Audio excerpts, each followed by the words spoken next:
ಪಡೆಯುವ ಪ್ರಶ್ನೆನೇ ಬರಲ್ಲ. ನಾನು ಮೇಲ್ ಕಾಪಿನೂ ಇದೆ, ನನ್ನ ಹತ್ರ ತೋರಿಸ್ತೀನಿ. ಮಾನ್ಯ ಮುಖ್ಯಮಂತ್ರಿಗಳಿಗೆ ನಾನು ಒಂದು ಅಧಿಕೃತ ನಾನು ಇಮೇಲ್ ಮಾಡಿದ್ದೆ. ವಿಜಯಪುರದಲ್ಲಿ ಕಳೆದ 7 ವರ್ಷಗಳಲ್ಲಿ 400ಕ್ಕಿಂತ ಹೆಚ್ಚು ಕೊಲೆಗಳಾಗಿವೆ. ಈ ಬಹಳಷ್ಟು ಕೊಲೆಗಳ ಹಿಂದೆ ಅಕ್ರಮ ಶಸ್ತ್ರಾಸ್ತ್ರಗಳಿದ್ದಾವೆ. ಪೊಲೀಸರು ಒಳ್ಳೆ ಕೆಲಸ ಮಾಡ್ತಾ ಇದ್ದಾರೆ, ಕೊಲೆ ಆರೋಪಿಗಳನ್ನು ಬಂಧಿಸ್ತಾ ಇದ್ದಾರೆ. ಆದರೆ ಕೊಲೆ ಆಗೋದು ಮಾತ್ರ ನಿಲ್ತಾ ಇಲ್ಲ. ವಿಜಯಪುರ ನಗರ ಸೇರಿಕೊಂಡು ಇಡೀ ಜಿಲ್ಲೆದು ಹೇಳ್ತಾ ಇದ್ದೀನಿ ನಾನು. 7 ವರ್ಷದಲ್ಲಿ 400, 500 ಕೊಲೆ ಅಂದ್ರೆ ಭಾಳ ಆಯಿತು. ಅದಕ್ಕೆ ಈ ವಿಚಾರವಾಗಿ ಒಂದೇದು ಪ್ರಥಮವಾಗಿ ಪ್ರಸ್ತಾಪ ಮಾಡಿದ್ದೆ ಮೇಲೊಳಗೆ.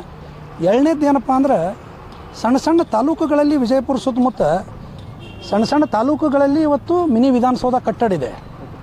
ಆದರೆ ವಿಜಯಪುರದ ಜಿಲ್ಲಾಧಿಕಾರಿಗಳು ಇವತ್ತಿಗೂ ಆದಿಲಶಾಹಿ ಕಟ್ಟಡದಲ್ಲಿ ಕೊಡ್ತಾ ಇದ್ದಾರೆ. ಹಾಗೂ ವಿಜಯಪುರದಲ್ಲಿ 24/7 ನೀರಿನ ವ್ಯವಸ್ಥಿತ ಕನೆಕ್ಷನ್ ಇಲ್ಲ. ಮನೆಗಳಿಗೆ ಕನೆಕ್ಷನ್ ಕೊಟ್ಟಿದ್ದಾರೆ, ನಳದಲ್ಲಿ ನೀರು ಬರ್ತಾ ಇಲ್ಲ.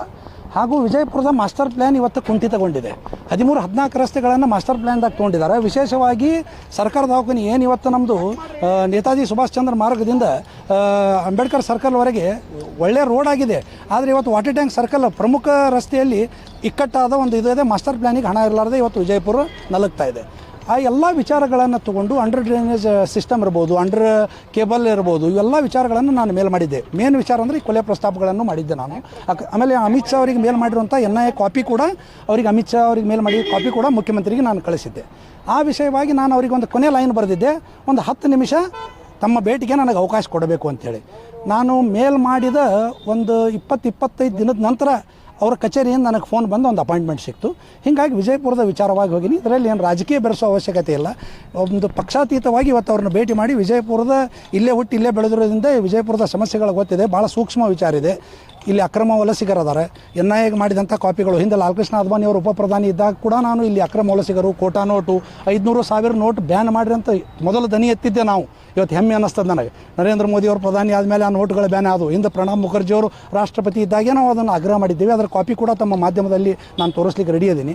ಹೀಗಾಗಿ ಇವೆಲ್ಲ ವಿಚಾರಗಳನ್ನು, ಸೂಕ್ಷ್ಮ ವಿಚಾರಗಳನ್ನು, ವಿಜಯಪುರದ ಅಭಿವೃದ್ಧಿಯನ್ನು, ಜಿಲ್ಲಾಡಳಿತ ಕಚೇರಿಯನ್ನು ಆಲ್ ಅಂಡರ್ ಒನ್ ರೂಫ್, ಎಲ್ಲನೂ ಒಂದೇ ಶೆಡ್ಡಿನಲ್ಲಿ ಬರಬೇಕು, ಒಂದೇ ಸೂರಿನ ಅಡಿಯಲ್ಲಿ ಅಂತೇಳಿ ಒಂದು ಆಗ್ರಹ ಮಾಡಲಿಕ್ಕೆ ನಾನು ಮುಖ್ಯಮಂತ್ರಿನ ಭೇಟಿ ಮಾಡಿದ್ದೆ. ಪಕ್ಷಾತೀತವಾಗಿ ಹೋದ ತಕ್ಷಣ ಅವರು ನನಗೆ ಹೇಳಿದರು, ನರೇಂದ್ರ ಮೋದಿಯವರು ಭಕ್ತರು ಬಂದಿದ್ದೀರಿ, ಅಭಿಮಾನಿಗಳು ಹೊತ್ತಂದ್ರು. ನನಗೆ ಭಾಳ ಖುಷಿ ಆಯಿತು ಅವ್ರು ಆ ರೀತಿ ಹೇಳಿದ್ರಿಂದ. ಹೀಗಾಗಿ ಒಬ್ಬ ಪಕ್ಷಾತೀತವಾಗಿ ಒಬ್ಬ ಮುಖ್ಯಮಂತ್ರಿ, ರಾಜ್ಯದ ಮುಖ್ಯಮಂತ್ರಿ ಅಂದರೆ ಅವರು ಕೇವಲ ಕಾಂಗ್ರೆಸ್ಸಿಗೆ ಮುಖ್ಯಮಂತ್ರಿ ಅಲ್ಲ, ಎಲ್ಲ 6 ಕೋಟಿ ಕನ್ನಡಿಗರಿಗೆ ಅವರು ಮುಖ್ಯಮಂತ್ರಿ ಇರ್ತಾರೆ. ಹೀಗಾಗಿ ಅವ್ರನ್ನ ನಾನು ಭೇಟಿಯಾಗಿದ್ದೆ. ಇದರಲ್ಲಿ ಯಾವುದೇ ರಾಜಕೀಯ ಬೆರೆಸೋ ಅವಶ್ಯಕತೆ ಇಲ್ಲ. ಎಲ್ಲ ಸಾಮಾನ್ಯವಾಗಿ ಯಾರೇ ಮುಖ್ಯಮಂತ್ರಿಗಳನ್ನ ಭೇಟಿಯಾಗಿ ಹೋದ್ರು ಒಂದು ಮನವಿ ಕೊಡ್ತಾರೆ, ಬರ್ತಾರೆ. ನೀವು ಆ ಟೇಬಲಲ್ಲಿ ಕೂತ್ಕೊಂಡು ಒಂದು ಫೋಟೋ ಒಂದು ಹಾಕಿದ್ರಿ. ನಾನು ಫೋಟೋ ಹಾಕುವ ಉದ್ದೇಶ ಏನಪ್ಪ ಅಂದರೆ, ಇದನ್ನ ಎಕ್ಸ್ಪ್ಲನೇಷನ್ ಮಾಡಿದೆ ನಾನು. ವಿಷಯ ಒಂದಿರಲಿಲ್ಲ.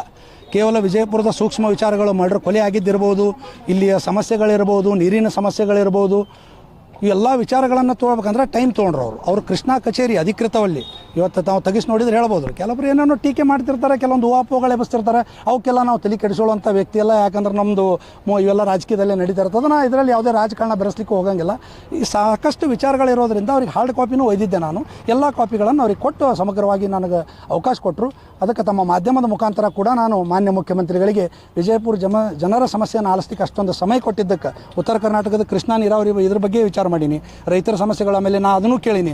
ಬಿಡದಿಯಲ್ಲಿ ಭೂಮಿ ಕಳ್ಕೊಂಡಂಥ ರೈತರಿಗೆ 3 ಕೋಟಿ ರೂಪಾಯಿ ಕೊಡ್ತೀರಿ, ನಮ್ಮ ಇಲ್ಲಿ ಸಂತ್ರಸ್ತರಿಗೆ, ಕೃಷ್ಣಾ ಸಂತ್ರಸ್ತರಿಗೆ ನೀವು 25 ಲಕ್ಷ 40 ಲಕ್ಷ ಕೊಡ್ತೀರಿ, ಅದು ಸುಧಾಕ್ ಬಂದಿಲ್ಲ. ಯಾಕೆ ಈ ತಾರತಮ್ಮ ಅಂದರು. ನಿಮ್ಮ ರಾಜಕಾರಣಿಗಳ ಇಚ್ಛಾಶಕ್ತಿ ಕೊರತೆ ಇದೆ ಅಂತ ಹೇಳಿದ್ರು ಅವರು. ನನಗೆ ಅಚ್ಚರಿ ಆಯ್ತು ನನಗೆ. ಅದಕ್ಕೆ ಇಲ್ಲಿ ರಾಜಕಾರಣಿಗಳು ಕೂಡ ಇವತ್ತು ಪಕ್ಷಾತೀತವಾಗಿ ರೈತರ ಬಗ್ಗೆ ದನಿ ಎತ್ತಬೇಕಾಗಿದೆ. ಎಲ್ಲ ಸೂಕ್ಷ್ಮ ವಿಚಾರಗಳದಾವೆ. ಇದರಲ್ಲಿ ಯಾವುದೇ ರಾಜಕೀಯ ಬೆರೆಸುವಂಥ ಅವಶ್ಯಕತೆ ಇಲ್ಲ. ಅಂದರೆ ಯತ್ನಾಳ್ ವಿರೋಧಿಗಳು ನಿಮ್ಮನ್ನಲ್ಲಿ ಹೋಗಿ ಮೀಟ್ ಮಾಡೋಕ್ಕೆ ಅವಕಾಶ ಮಾಡಿಸಿಕೊಟ್ರು ಅಂತೇಳಿ ಒಂದು ಮಾತು ಬಿಜಾಪುರ ಜಿಲ್ಲೆ. ನೋಡಿರಿ, ಇದರೊಳಗೆ ಒಬ್ಬ ವ್ಯಕ್ತಿಯನ್ನು ವಿರೋಧ ಮಾಡಲಿಕ್ಕೆ ಮುಖ್ಯಮಂತ್ರಿಗಳು ಅಪಾಯಿಂಟ್ಮೆಂಟ್ ಕೊಡ್ತಾರೆ. ಅವರಿಗೆ ನಾನು ಕೇಳಲಿಕ್ಕೆ ಇಚ್ಛೆ ಪಡ್ತೀನಿ. ಒಬ್ಬ ವ್ಯಕ್ತಿನ ವಿರೋಧ ಮಾಡಲಿಕ್ಕೆ ಸಾಕಷ್ಟು ಮಾರ್ಗಗಳಿದಾವೆ, ಕಾನೂನಾತ್ಮಕ ಮಾರ್ಗಗಳು. ಅದಕ್ಕೆ ರಾಘವಣ್ಣಿಗಿರಿನಲ್ಲೇ ಭೇಟಿ, ಅದೆಲ್ಲ ಊಹಾಪೋಹ ಕೆಲವು ಆಗಲಾರ್ದವ್ರು ಮಾಡ್ತಿರ್ತಾರೆ. ಅದ್ರ ಬಗ್ಗೆ ನಾನೇನು ತಲೆ ಕೆಡಿಸೋಣ. ಈಗ ನಗರದಾಗ ಇದೆ ಮಾತ್ರ ರಾಘವರ ಅಭಿವೃದ್ಧಿಗೆ ಮನವಿ ಕೊಡಕ್ಕೆ ಹೋಗಿದ್ದಲ್ಲ, ಯತ್ನಾಳ್ ಅವ್ರ ಬಗ್ಗೆ ಹೇಳೋಕೆ ಹೋಗಿದ್ದಾರೆ. ನಾ ಕಾಪಿನೇ ಇದೆಯಲ್ಲ ನಿಮ್ಮ ಹತ್ರ, ನನ್ನ ಹತ್ರ ಪ್ರೂಫೇ ಇದೆಯಲ್ಲ. ಮುಖ್ಯಮಂತ್ರಿಗಳಿಗೆ ನಾನು ಮೇಲ್ ಹಾಕಿರೋದು, ನಾನು ಏನೇನು ವಿಚಾರಗಳನ್ನು ಪ್ರಸ್ತಾಪ ಮಾಡಿರೋದು. ಬೇಕಂದ್ರೆ ನಿಮಗೆ ಹಾರ್ಡ್ ಕಾಪಿನೇ ಕೊಡ್ತೀನಿ, ಇಲ್ಲ ಮೇಲ್ ಮಾಡಂದ್ರೆ ನಿಮ್ಮ ಮಾಧ್ಯಮದವ್ರಿಗೆ ಮೇಲ್ ಮಾಡ್ತೀನಿ. ಈಗಾಗಲೇ ಮಾಡಿದ್ದೀನಿ ನಾನು. ಈಗ ಬಿಜಾಪುರದಾಗ ಒಂದು ಮಾತ್ರ ಯತ್ನಾಳ್ ಅವರನ್ನು ಮನಸ್ಸು ಸಲುವಾಗಿ ರಾಘವಣ್ಣಿಗೇರನ್ನು ಬಳಸ್ಕೋತಾ ಇದ್ದಾರೆ. ಆ ಕಾರಣಕ್ಕೆ ಅವ್ರನ್ನ ನೋಡ್ರಿ, ಯಾರನ್ನು ಮನಸ್ಸಲಿಕ್ಕೆ ರಾಘವಣ್ಣಿಗೇರಿನೋ ಅಥವಾ ಇನ್ನೊಬ್ಬ ವ್ಯಕ್ತಿ ಬೇಕಾಗಿಲ್ಲ. ಜನತೆ ತೀರ್ಮಾನ ಮಾಡ್ತಾರೆ ಯಾರು ಇರಬೇಕು, ಯಾರು ಇರಬಾರ್ದು ಅನ್ನೋದು. ಜನಶಕ್ತಿ ಮುಂದೆ ನಾವು ಯಾರೂ ಅಲ್ಲ.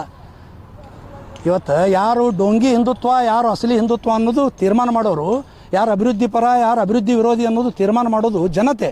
ರಾಘು ಅಣ್ಣಿಗೇರಿನೋ ಅಥವಾ ಇನ್ನೊಬ್ಬ ರಾಜಕೀಯ ನಾಯಕ ಅಲ್ಲ, ಅಥವಾ ಯಾವುದೇ ಒಬ್ಬ ವೈಯಕ್ತಿಕ ವ್ಯಕ್ತಿನೂ ಅಲ್ಲ. ಜನತೆ ಅದರ ತೀರ್ಮಾನ ಮಾಡ್ತಾರೆ. ಇದರಲ್ಲಿ ನಾನು ರಾಜಕೀಯ ಬರೆಸ್ಲಿಕ್ಕೆ ಹೋಗಂಗಿಲ್ಲ. ಯಾರು ಏನೇ ಅಂದರೂ ಕೂಡ ನಾನು ನಿಷ್ಠುರ. ನಾನು ಏನೇ ಇದ್ದರೂ ನೇರವಾಗಿ ಹೇಳ್ತೀನಿ. ಎಲ್ಲ ಸಾಕ್ಷ್ಯಾಧಾರಗಳು ಯಾರ್ಯಾದರೂ ಡೌಟ್ ಇದ್ದರೆ ಮಾಧ್ಯಮದವರಿಗೆ ತಮ್ಮನ್ನು ಒಳಗೊಂಡು ಎಲ್ಲ ಮೇಲ್ ಕಾಪಿ ಕೂಡ ನನ್ನ ಹತ್ರ ಇನ್ನೊಂದು ಸಲ ಹಾರ್ಡ್ ಕಾಪಿ ಕೊಡಲಿಕ್ಕೆ ನಾನು ಸಿದ್ಧನಿದ್ದೇನೆ. ಧನ್ಯವಾದ.